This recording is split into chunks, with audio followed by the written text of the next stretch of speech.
This is episode number 897 of the InnerFight Podcast. This week in 5 Minute Mondays, I bring you books. I've done a show on books before, but something I listened to a couple of weeks ago made me think I need to do another show on books, because when I listened to it, I got out my pen and paper. Actually, it's Remarkable now, yes. I got sucked in by all of the ads in Jan and bought a Remarkable. I'm actually really enjoying it. Maybe we should do a show on Remarkable. Who's using a Remarkable? Let me know. Anyway, I started making notes about books and about why we read, what we get out of reading. But it was something that sparked that thought. And it was an interview that Simon Sinek, who those of you that listen to the show or those of you that listen to anything maybe know Simon Sinek. He's most famous. One of his TED Talks has had, I think, around 15 million views. Start with why. He also wrote a great book called The Infinite Game, which there's only one book you read this year. Would it be that one? Yeah. Make it that one. Anyway, he said, if self-help books worked, then the amount of space they take up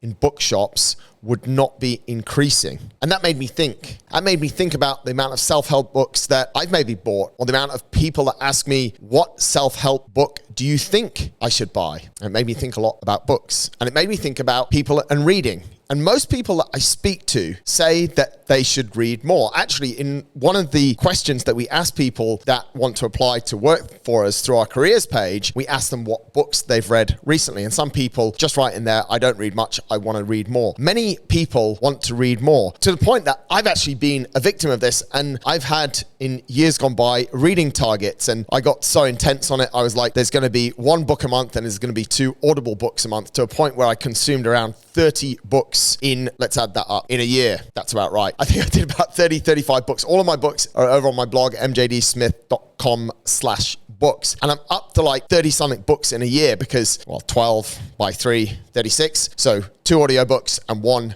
paper book or Kindle book a month. And I got to a point, I was like, I've read that book, but I have no recollection what that book is all about. And then I thought to myself, well, it's not a numbers game. Books is not a numbers game. Books is about quality. And the number of books you read doesn't really matter. What you take from the books actually is what really matters. And I often find myself now, when I had this realization, I find myself now reading a few chapters and asking a really simple question: what am I getting here? And if I was to write some notes, which sometimes I do, probably not a lot. Sometimes I highlight stuff on my Kindle, which is great with Goodreads app, and then you can go back and you can review it and you can make more notes. I don't go back and make more notes, but I think, like, what am I doing in this moment? Am I reading, or am I just reading? And by reading, I mean reading and stuff's going in, or am I just reading and it's just words and I'm thinking about something completely different? So I challenge myself and say, what am I learning right now? And if I really don't have good answers at that point, I will then stop reading the book. It's not going in. And then sometimes I'll look at the book, or I'll look at my Kindle and think, why did I pick this book? So there's a number of different things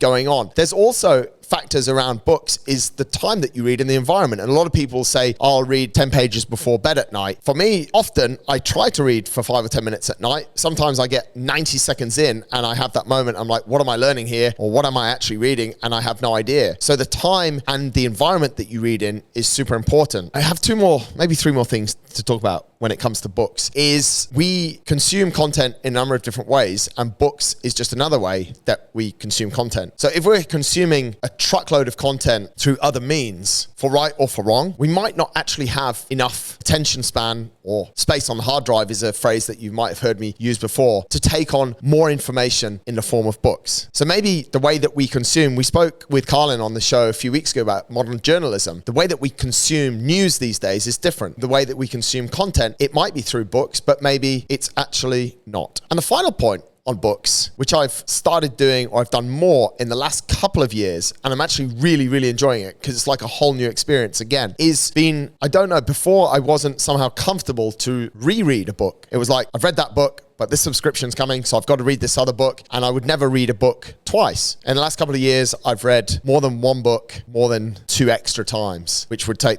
those 2 books to 3 times, just to be clear on it. Why not go back and read a book again? Because even if you think you're focused, you might have missed a few different pieces. If you're struggling with reading, if you're struggling with books, hopefully the 5 minutes that we spent together today helps. Have a great day. I'll catch you next time.